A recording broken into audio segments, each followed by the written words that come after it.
दोस्तों, कहा जाता है need is the mother of invention, यानी कि आवश्यकता ही आविष्कार की जननी है। और ऐसा ही हमें कुछ कंप्यूटर के इन्वेंशन के साथ भी देखने को मिलता है।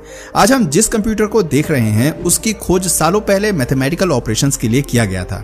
हालांकि समय समय पर जरूरतों के अनुसार वैज्ञानिकों और इंजीनियर्स ने इसमें ढेर सारे चेंजेस किए, जिसका रिजल्ट आज आप खुद अपनी आंखों से देख ही सकते हैं। पहले जो कंप्यूटर एक कमरे के साइज के हुआ करते थे, आज वह 24 इंच के स्क्रीन में सिमट के रह चुके हैं। हालांकि साइज में भले ही ये काफी छोटे हो चुके हैं, पर अगर यूजेस की बात करें तो इनका इस्तेमाल अब पहले से कई गुना ज्यादा होने लगा है। और हो भी क्यों ना, आज के टाइम में हर चीज ऑनलाइन है, डिजिटल का जमाना है। पेपर वर्क की जगह अब कंप्यूटर ने ले ली है। यही वजह है कि आज चाहे कोई प्राइवेट ऑफिस हो या फिर कोई सरकारी बैंक, हर जगह आपको कंप्यूटर देखने को मिल जाएगा। आज टिकट बुकिंग से लेकर ईमेल भेजने तक, ऑनलाइन रिजल्ट देखना हो या फिर स्टडी करनी हो, या फिर हमें गेम ही क्यों ना खेलना हो, सभी कामों में कंप्यूटर का इस्तेमाल होने लगा है। इनफैक्ट अमेरिका और जापान जैसे देशों का विकास के पीछे भी मेन रीजन कंप्यूटर ही है। वैसे दोस्तों, कंप्यूटर का इस्तेमाल तो आप सभी करते होंगे, पर क्या आपने कभी ये सोचा है कि दुनिया का पहला कंप्यूटर कौन सा था, उसे किसने बनाया था, और सबसे जरूरी बात कि कंप्यूटर कब और कौन लेकर आया था। वैसे मैं गारंटी के साथ कह सकता हूं कि आप में से ज्यादातर लोगों को भारत के कंप्यूटर की हिस्ट्री पता नहीं होगी। वैसे अगर मैं सही कह रहा हूं तो आपसे रिक्वेस्ट है कि आप इस वीडियो में एंड तक बने रहें, ताकि आप उस नॉलेज को हासिल कर सकें जिससे अभी भी बहुत से लोग अनजान हैं।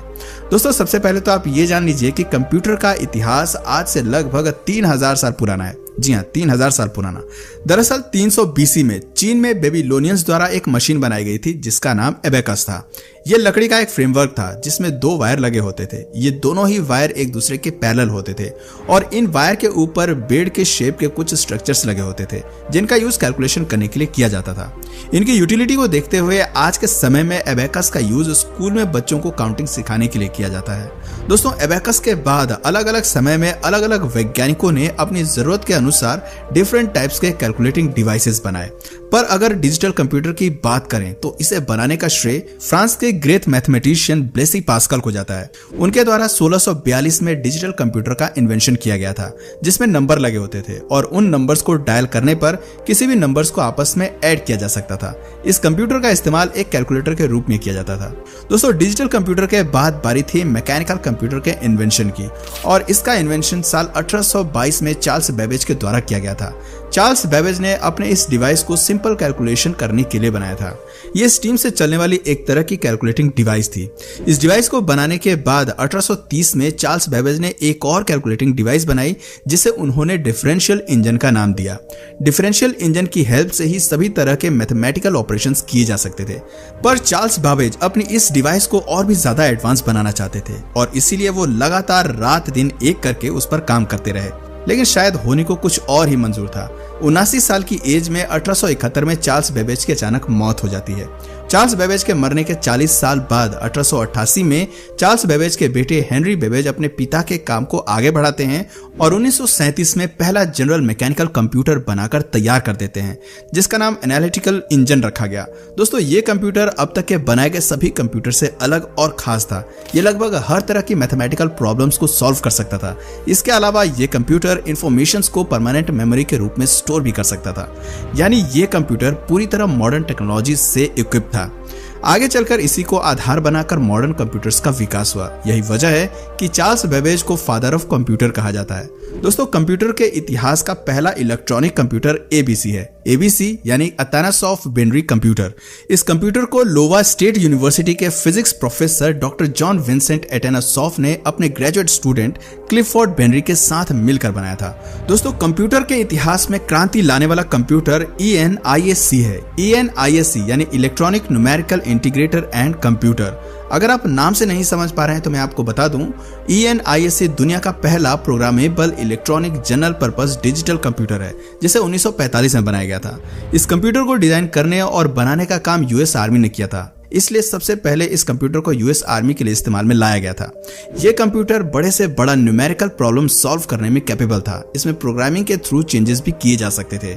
ENIAC अपने समय में उन कैलकुलेशंस को 30 सेकंड में पूरा कर देता था, जो कि उस समय एक आम इंसान को करने में 20 घंटे लगते थे। ENISC की इस खूबी ने उसे अपने समय में काफी पॉपुलैरिटी दिलाई। हालांकि ENISC की एक कमी भी थी, इसका वेट और साइज दोनों ही काफी बड़ा था। अगर साइज की बात करें तो इस कंप्यूटर को किसी जगह पर रखने के लिए 20 बाई 40 फीट का कमरा होना चाहिए था, जबकि इस कंप्यूटर का वेट लगभग 30 टन था। यह कंप्यूटर पर्सनल यूज के लिए नहीं था, इसका इस्तेमाल किसी एरिया स्पेसिफिक से जुड़े लोग ही कर पाते थे। दोस्तों, इस पहले प्रोग्रामेबल कंप्यूटर के बनने के कुछ ही समय बाद पूरी दुनिया में एक इंडस्ट्रियल रेवोल्यूशन आ गया। दुनिया की हर बड़ी कंपनी कंप्यूटर बनाना और उसे बेचकर पैसे कमाना चाहती थी, जिस वजह से अलग अलग समय पर इन कंपनीज ने कई ऐसे इलेक्ट्रॉनिक डिवाइसेस बनाए जो कि कंप्यूटर के मॉडर्नाइजेशन में बहुत काम आए, और इसी के बेसिस पर कंप्यूटर्स को 5 जनरेशंस में बांटा गया। अगर फर्स्ट जनरेशन की बात करें तो इसका टाइम पीरियड 1940 से 56 तक का था, और इस बीच जो कंप्यूटर्स बनाए गए उसमें वैक्यूम ट्यूब्स का इस्तेमाल किया गया था। ये वैक्यूम ट्यूब साइज में बहुत बड़े और वजनदार होते थे, इसलिए फर्स्ट जनरेशन के कंप्यूटर साइज में बड़े और वजनदार होते थे, जिस वजह से उन्हें एक जगह से दूसरी जगह नहीं ले जाया जा सकता था। दोस्तों, ENISC भी फर्स्ट जनरेशन के कंप्यूटर का ही एग्जाम्पल है। इसमें 20,000 वैक्यूम ट्यूब्स, 10,000 कैपेसिटर्स और 70,000 रेजिस्टर्स लगे होते थे। ENISC के अलावा EDSEC, IBM 701 भी फर्स्ट जनरेशन के ही कंप्यूटर हैं। दोस्तों, आइए अब जानते हैं सेकंड जनरेशन के कंप्यूटर को, लेकिन उससे पहले मैं आपको बता दूं कि इस जनरेशन का टाइम पीरियड 1956 से 63 तक था।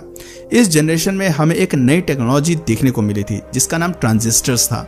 इस नई टेक्नोलॉजी ने कंप्यूटर में वैक्यूम ट्यूब्स खत्म कर दिया, जिसके बाद कंप्यूटर्स में वैक्यूम ट्यूब्स की जगह पर ट्रांजिस्टर्स का इस्तेमाल होने लगा।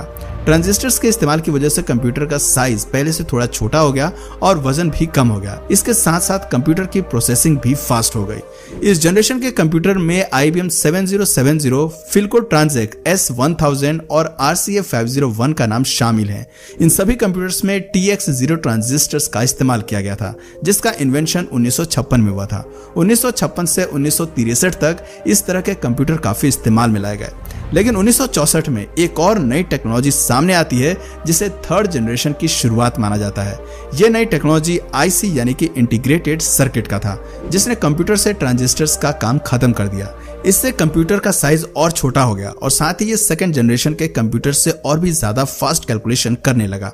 दोस्तों, IC के इन्वेंशन के बाद से दुनिया में कंप्यूटर का रूप ही बदल गया, और इसका अंदाजा आप इस बात से लगा सकते हैं कि आज भी ICs का इस्तेमाल कंप्यूटर में किया जाता है, और इसी तरह से थर्ड जनरेशन को गोल्डन जनरेशन का नाम दे दिया जाता है। दोस्तों, थर्ड जनरेशन के बाद 1972 से फोर्थ जनरेशन की शुरुआत होती है। इस जनरेशन का महत्व इसलिए भी बढ़ जाता है क्योंकि इसमें कंप्यूटर्स एक बड़े कमरे से निकलकर लोगों के डेस्क तक आ गए थे।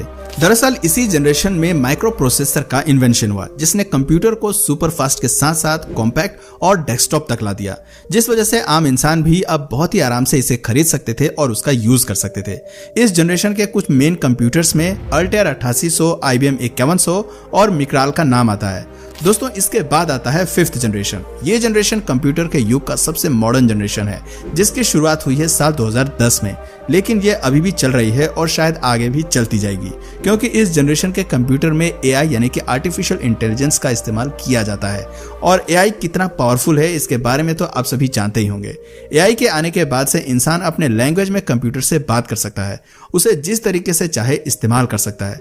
कोर्टाना, सिरी, एलेक्सा जैसे AI टेक्नोलॉजीज हमें इसी युग के कंप्यूटर में देखने को मिलते हैं। दोस्तों, अब आइए हम अपने आखिरी सवाल पर आते हैं, जिसका जवाब जानना हमारे लिए सबसे ज्यादा जरूरी हो जाता है, क्योंकि ये सवाल हमारे देश से जुड़ा हुआ है। हमारे देश भारत में कंप्यूटर कब और कौन लेकर आया था? दोस्तों, भारत में कंप्यूटर युग का आरंभ साल 1952 से माना जाता है, क्योंकि इसी साल भारत में पहला कंप्यूटर द्विजेश दत्ता मजुमदार द्वारा कोलकाता के इंडियन स्टैटिकल इंस्टीट्यूट में लगाया गया था। इसके बाद बेंगलुरु में भी भारतीय विज्ञान संस्थान में इसी तरह के एनालॉग कंप्यूटर लगाए गए। पर दोस्तों, अगर सही मायने में देखा जाए तो भारत में कंप्यूटर युग की शुरुआत 1956 में हुई, क्योंकि इसी साल भारत में पहला डिजिटल कंप्यूटर लाया गया था, जिसका नाम HEC2M था। HEC2M कंप्यूटर को इंग्लैंड में बनाया गया था। इसे ब्रिटिश इंजीनियर और फिजिसिस्ट एंड्रयू डोनाल्ड बूथ ने बनाया था। इस कंप्यूटर की कीमत उस समय इंडियन करेंसी में 10 लाख रुपए थी। इस कंप्यूटर की लेंथ 10 फीट, विड्थ 7 फीट और हाइट 6 फीट थी। इस कंप्यूटर को भी कोलकाता के भारतीय विज्ञान संस्थान के अंदर लगाया गया था। ये भारत का पहला इलेक्ट्रॉनिक बेस्ड कंप्यूटर था और इस तरह के कंप्यूटर का इस्तेमाल जियोग्राफिकल कैलकुलेशंस और साइंटिफिक वर्क्स के लिए किया जाता था। जिस समय इस कंप्यूटर को भारत में लगाया गया था उस समय भारत जापान के बाद एशिया का दूसरा देश बन गया था जो इस तरह की कंप्यूटर टेक्नोलॉजी का इस्तेमाल कर रहा था। दरअसल HEC2M नामक इस कंप्यूटर में इनपुट और आउटपुट के लिए पंच कार्ड का उपयोग किया गया था। हालांकि आगे चलकर इसमें प्रिंटर को भी जोड़ दिया गया। दोस्तों HEC2M के बाद साल 1958 में एक और कंप्यूटर भारत में लाया गया।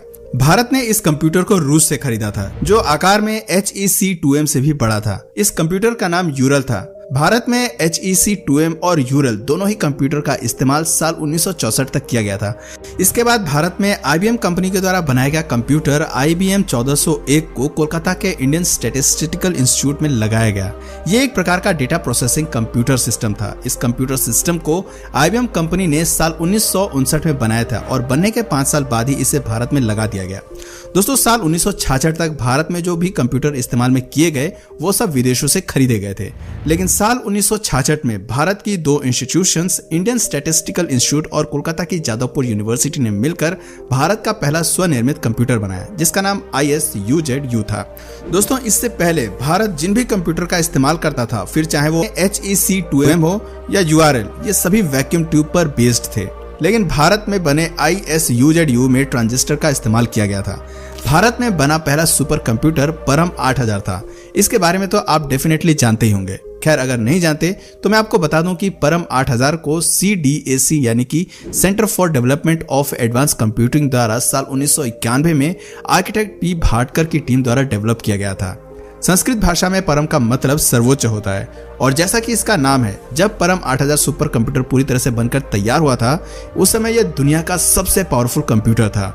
इस सुपर कंप्यूटर को बनाने में 3 साल का समय और 3 करोड़ की लागत आई थी। परम 8000 सुपर कंप्यूटर साइज में इतना बड़ा है कि ये एक बड़े कमरे को पूरी तरह से घेर सकता है। इस सुपर कंप्यूटर को बनाने में सबसे बड़ा योगदान नालंदा यूनिवर्सिटी के चांसलर डॉक्टर विजय P भाटकर का था, इसलिए इन्हें आज father of Indian super computer भी कहा जाता है। दोस्तों परम 8000 के बनने के 7 साल बाद साल 1998 में परम 10000 को भी भारत में बनाया गया और इसे बनाने में भी डॉक्टर विजय P भाटकर का सबसे बड़ा योगदान था। दोस्तों इसके साथ ही आपको जानकर खुशी होगी कि आज भारत अपने सभी सुपर कंप्यूटर खुद बनाने में कैपेबल है। इनफैक्ट आज के समय में पूरी दुनिया में भारत अपने सुपर कंप्यूटर को एक्सपोर्ट भी करता है। तो दोस्तों आज के लिए फिलहाल इतना ही। आपका फेवरेट लैपटॉप कौन सी कंपनी का है नीचे कमेंट सेक्शन में जरूर बताएं और अगर इस वीडियो से आपको कुछ नया जानने या सीखने को मिला या फिर इंटरेस्टिंग लगा तो प्लीज इस वीडियो को एक लाइक करके अपने फ्रेंड्स और फैमिली में से जरूर शेयर करें। और यदि आप इस चैनल पर नए हैं तो प्लीज इस चैनल को सब्सक्राइब करके बेल नोटिफिकेशन आइकन को ऑन कर लीजिए ताकि हमारे आने वाले वीडियोस आप मिस ना करें। मिलते हैं फिर किसी वीडियो में नए टॉपिक के साथ।